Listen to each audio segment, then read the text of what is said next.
Shalom. Rabbi Shmuel ben Meir the Rashbam was Rashi's very talented grandson, who wrote a commentary on the Torah that was first published in the 19th century. And in his commentary to Genesis chapter 27, he talks about his discussions and even arguments with his grandfather.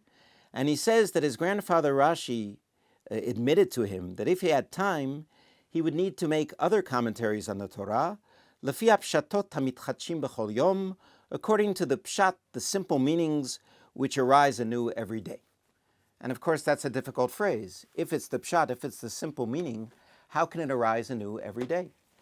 And I take it to mean not that the pshat of the text has changed, the text is the same text, but rather that each time we interpret a text, we interpret it according to our own circumstances and the circumstances of society around us at that time. And that is why I would like to relate to what's happening in Ukraine during the past 6 weeks, the war there, according to a number of the halachot related to Pesach and according to a number of passages in the Haggadah.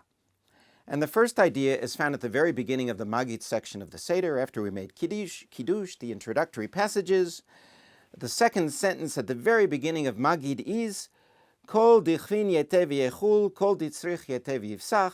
Whoever is hungry, let him come and eat. Whoever is needy, let him come and make Pesach with us. And this is based on a famous story in the Talmud, Ta'anit, folio 20b, in which Rav Huna used to invite poor people to his table throughout the year every time he made a seudah or a feast.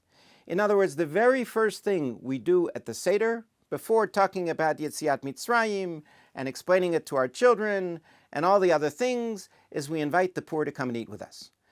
So this is the first value we can learn from the Seder for what's going on now in Ukraine. The second value, which is very much related, is found in the very first halacha of the laws of Pesach.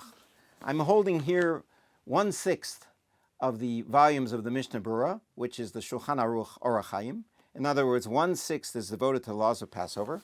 And the very first paragraph of Rabbi Moshe Isserles states, Uminhag liknot chitim lechalkam la'aniyim letzorach Pesach. It is the custom to buy wheat to give them out to the poor for Pesach.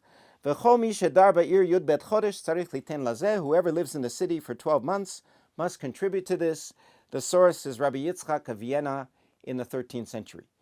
In other words, once again, the very first thing in the laws of Passover, which are almost endless, is that we have to provide wheat to the poor so that they can make matzot for Pesach. So these two passages teach us that Jews before Pesach and during Pesach, we worry about the poor and those in need. And that's exactly what Midreshet Schechter and our partner Masorti Olami and many, many other important Jewish organizations have been doing during the past 6 weeks. We have been providing food and clothing and shelter and transportation to tens of thousands of Ukrainian Jews who have been displaced, helping them in Ukraine, in Europe, and make Aliyah to the state of Israel. The last point that I want to make has to do with a passage that we all know from the book of Shmot, chapter 10.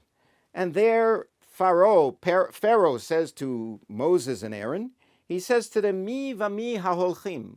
Who are these people who are going to leave Egypt? Vayomer Moshe replies, Binarenu uvizkenenu nelech.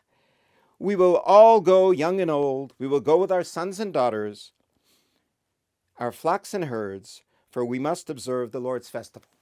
In other words, Pharaoh only wants to release the men, and Moses says, no, we're going to go out of Egypt. The men, the women, the children, our animals, we are all going to make the exodus from Egypt. And this is beautifully illustrated in the Schechter Haggadah, in a Haggadah from the 15th century in Germany, which is called the Second Nuremberg Haggadah.